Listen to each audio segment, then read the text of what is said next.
Pertanyaan, leader MLM mau kasih modal nggak? Sering banget muncul di kalangan orang yang baru mau terjun ke dunia MLM. Banyak yang berpikir, karena para leader terlihat sukses dan punya penghasilan besar, berarti mereka bisa atau bahkan mau membantu tim barunya dengan memberikan modal uang.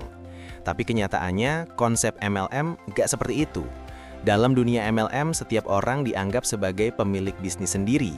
Jadi, tanggung jawab modal awal biasanya tetap ada di tangan masing-masing individu. Tapi jangan salah paham dulu, leader yang baik bukan berarti lepas tangan. Mereka memang jarang memberi modal uang, tapi mereka menyediakan hal lain yang jauh lebih penting, yaitu modal pengetahuan. Seorang leader sejati akan berbagi ilmu tentang cara menjual produk, membangun jaringan, hingga bagaimana menghadapi penolakan dari calon pelanggan. Ini adalah jenis modal yang nilainya bisa jauh lebih besar daripada uang tunai karena bisa terus digunakan sepanjang karir bisnis. Selain itu, leader juga memberikan modal motivasi. Dalam bisnis MLM, semangat dan mental tahan banting itu krusial. Banyak yang mundur bukan karena rugi uang, tapi karena mentalnya drop. Nah, disinilah leader hadir untuk terus menyemangati, mendorong timnya agar tetap bertahan, dan membantu mereka melihat potensi besar di depan mata. Kadang, kata-kata penyemangat dari leader bisa jadi bahan bakar utama untuk terus jalan. Gak cuma itu, leader juga sering memberikan bantuan sistem dan fasilitas.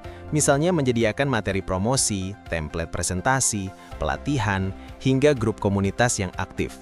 Semua ini bisa dianggap sebagai modal dukungan yang membuat anggota baru nggak merasa sendirian.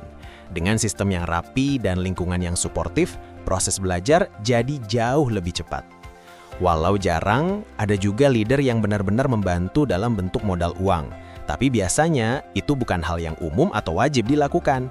Mereka hanya akan melakukannya jika melihat potensi luar biasa pada seseorang yang kesulitan memulai.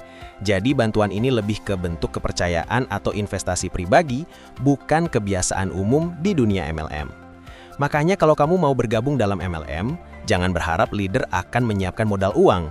Yang perlu kamu harapkan adalah bimbingan dan kesempatan belajar.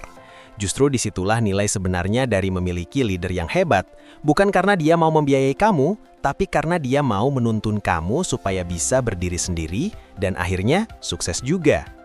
Jadi jawabannya, leader MLM biasanya nggak kasih modal uang, tapi mereka kasih modal ilmu, motivasi, sistem, dan semangat, sesuatu yang nggak bisa dibeli dengan uang. Kalau kamu bisa memanfaatkan itu, maka modal terbesar sebenarnya sudah kamu punya, diri kamu sendiri yang mau berusaha. Gabung bersama PT Arjuna Berjaya Global untuk mewujudkan impian Anda. Dapatkan kesempatan berbisnis dengan sistem pembayaran yang cepat, penghasilan tak terbatas, dan reward yang menggiurkan, termasuk mobil, ruko, dan kos-kosan senilai 4,5 miliar rupiah. Kunjungi situs resmi www.abgjaya.co.id untuk informasi lebih lanjut.